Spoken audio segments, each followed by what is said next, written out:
Hi everyone, this is Shark Saifi and welcome to the channel quick prep classes.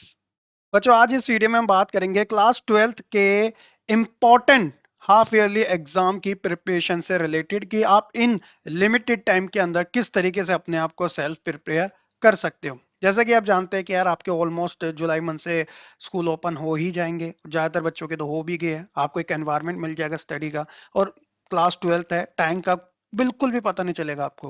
अभी देखो आपको कैसे कैसे फेजेस आपने क्रॉस करने हैं। जैसे आप सबसे पहले तो आपका जो मेन रहेगा वो आपका पीरियोडिक टेस्ट रहेगा, देन उसके बाद आप हाफ ईयरली एग्जाम के अंदर एंटर करोगे, देन उसके बाद आप प्री बोर्ड एग्जाम आपके चलेंगे, देन उसके बाद आपके बोर्ड एग्जाम आएंगे। तो ये टाइम इतना क्विक तरीके से निकलेगा कि अगर आप स्टार्टिंग से अपने आप को सेल्फ प्रिपेयर करके नहीं चलोगे तो मे भी हो सकता है आपको प्रॉब्लम फेस करनी पड़ जाए। तो ऐसे में कुछ ऐसे इंपॉर्टेंट पॉइंट्स है जो आपकी इस जर्नी में आपको काफी ज्यादा हेल्प कर सकते हैं। जैसे सबसे पहले अगर हम बात करें तो वो है लीवरेज टेक्नोलॉजी के बारे में। देखिए, आप बिल्कुल इंटरेस्टिंग तरीके से आप अगर अपनी स्टडी को कवर करना चाहते हो तो सबसे अच्छी टेक्नोलॉजी होती है लीवरेज टेक्नोलॉजी। इसके अंदर सिंपली आपको क्या करना है कि देखिए, आज के टाइम जैसी सिचुएशन होती है उसके अकॉर्डिंग अगर हम चले तो ज्यादा बेस्ट रहता है। अब जो स्टडी है वो हार्ड वर्क के साथ साथ स्मार्ट वर्क करना भी जरूरी है। तो लीवरेज टेक्नोलॉजी आपको ये चीज बताती है कि बच्चे को क्या है कि टाइम के अकॉर्डिंग जो एजुकेशनल एप्स होते हैं, ऑनलाइन क्विज होते हैं, उसके अंदर भी ना अपना टाइम स्पेंड करना चाहिए। इससे उसकी जो ग्रोथ है वो अच्छी भी देखने को मिलेगी। एजुकेशनल ऐप जैसे कि मैं कुछ आपको बताता हूँ, जैसे एक खान एकेडमी हो गया, मुझे सही लगती है वो। ठीक है। उसी तरीके से मैं एक बायजू को भी बोल सकता हूँ। बायजू एक लीडिंग प्लेटफॉर्म है ना, एडटेक प्लेटफॉर्म है। तो यहाँ पर भी आप ऐसे कुछ प्लेटफॉर्म है जहाँ पर आप एक तरीके से इनका यूज कर सकते हो। साथ ही ऑनलाइन क्विज के अंदर ये काफी आपको हेल्प भी करते हैं। और बात रही यूट्यूब की, वो तो मैं आपको वैसे भी कवर कराऊंगा। तो इसके अकॉर्डिंग क्या है कि अब छोटी छोटी चीजों को भी कवर करोगे तो ये आपको काफी हेल्प करेंगे। दूसरा है कोलैबोरेटिव लर्निंग।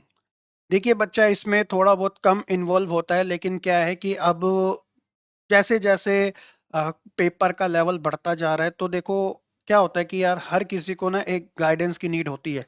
तो ऐसे में कोलैबोरेटिव लर्निंग आपको बहुत ज्यादा हेल्प करेगी। कुछ ऐसे कॉन्सेप्ट है, क्योंकि अब बहुत टाइम से क्या है कि बार बार रिपीटेड पेपर ज्यादा आता है, लेकिन अब की बार क्या होगा कि अब की बार कॉम्पिटेंसी बेस्ड टाइप के क्वेश्चन ज्यादा आएंगे। तो बच्चा रट्टाफिकेशन से ज्यादा ना थोड़ा एनालिटिकल एनालिटिकल थिंकिंग के ऊपर, लॉजिकल थिंकिंग के ऊपर ज्यादा काम करे। तो ऐसे में कोलैबोरेटिव लर्निंग आपकी काफी हेल्प कर सकती है, जिसमें आप स्टडी ग्रुप ज्वाइन कर सकते हो अपने क्लासमेट का। और स्टडी ग्रुप ज्वाइन करने के ये फायदे होते थे कि उसके अंदर डिबेट डिस्कशन होती है। ऐसे कुछ टॉपिक होते हैं जो आपको हार्ड लगे लेकिन सामने वालों को इजी लगते हैं, वो आपको आसानी भाषा में समझा देता है। और इससे ये होता है कि आपका पीयर ग्रुप है ना, तो आपको हेजिटेशन भी नहीं होती है पूछने में, क्योंकि वो आपका सेम एज का ही है। ठीक है।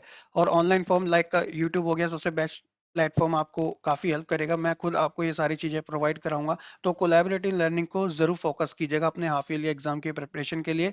देन थर्ड आता है पर्सनलाइज लर्निंग। तो देखिए क्या होता है, बच्चा कई बार इतना ज्यादा इन्वॉल्व हो जाता है कि वो अपने पे थोड़ा ध्यान देना कम कर देता है। इतनी सारी आउटसाइड चीजें होती है, जैसे आपका स्कूल का होमवर्क हो गया, आपका पर्सनल ट्यूशन हो गया, या फिर ऑनलाइन वीडियोस देखना हो गया। तो इस चीजों को थोड़ा अच्छे तरीके से आपको साथ मेंटेन करके लेके चलना है।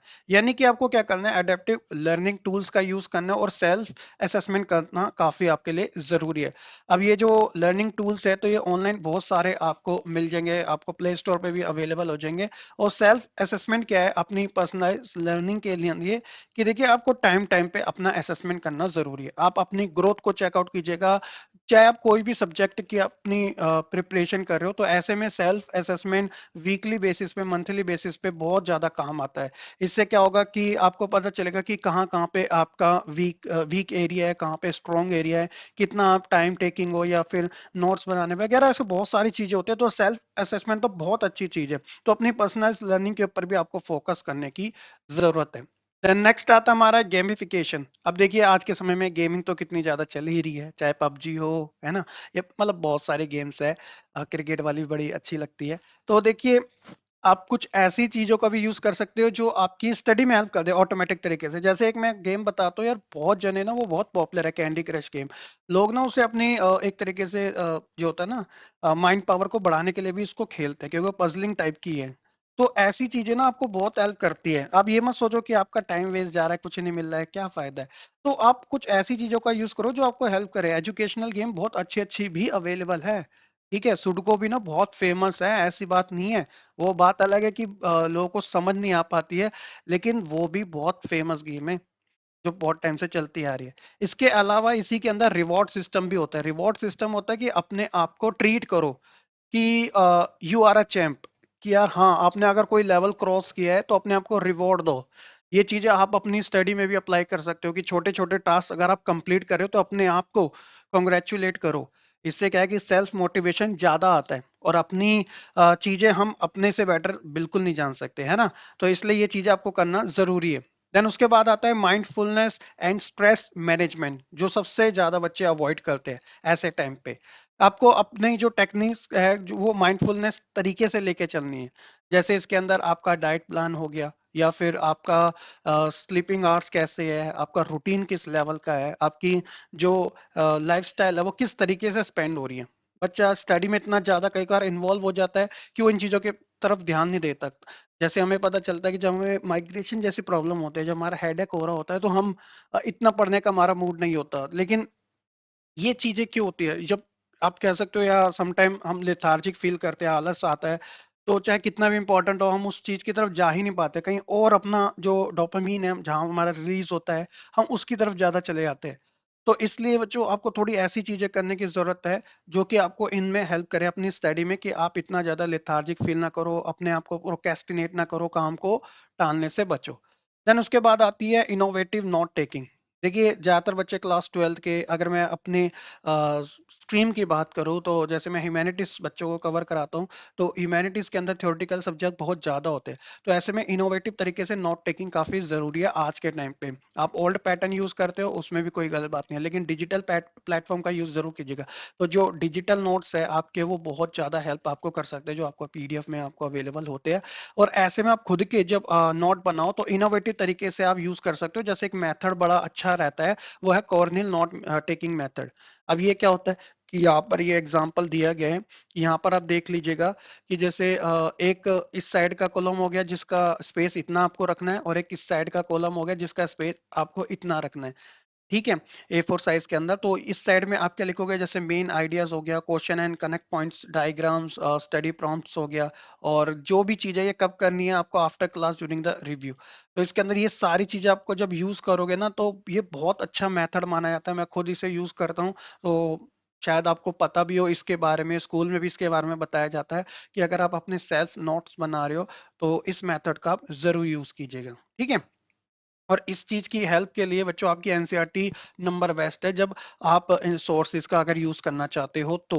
और इसके लिए आपको क्या करना है कि सिंपली जो प्रीवियस ईयर क्वेश्चन पेपर है ना, उसका एक स्टैंडर्ड देख लीजिएगा कि वो किस तरीके का, किस तरीके के आपके क्वेश्चन आपसे पूछे जा रहे हैं। जब आप नोट्स बनाओ तो आपको पता रहना चाहिए, आप लो लेवल के ना बनाओ कि आपको आंसर किस तरीके का लिखना है, ऐसी चीजें। तो ऐसे में बच्चों आपके लिए सिंपली हेल्प कर सकता है ओसवाल गुरुकुल का ये लास्ट 10 ईयर सॉल्व पेपर।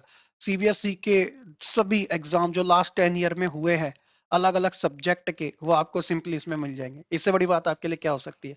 भाई साहब इतनी मोटी ये बुक है, अगर आप देखोगे तो आपको आराम से सारे क्वेश्चन पेपर मिल जाएंगे, उसके स्टैंडर्ड आंसर कैसे लिखने होते हैं।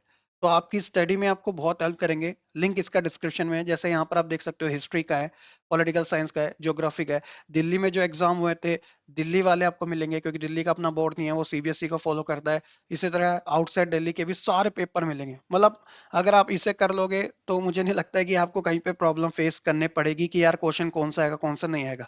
हर एक तरीके के आपको क्वेश्चन यहाँ पर मिल जाएंगे जितने भी पूछे गए हैं। अब जब बच्चा इतनी सेल्फ अपने आप की प्रिपरेशन कर ही लेता है तो उसे खुद ही इतना आइडिया हो जाता है, क्योंकि यार इधर उधर ढूंढने से अच्छा है कि यार एक जगह सारे कंबाइन मिल जाए। अगर आप सीबीएसई की वेबसाइट पे देखोगे तो आपको वहां मिल जाएंगे, बट वो अनसॉल्व होंगे और लिमिटेड होंगे, जैसे लास्ट 2-3 ईयर तक के। बाकी आपको रिसर्च करना पड़ता है।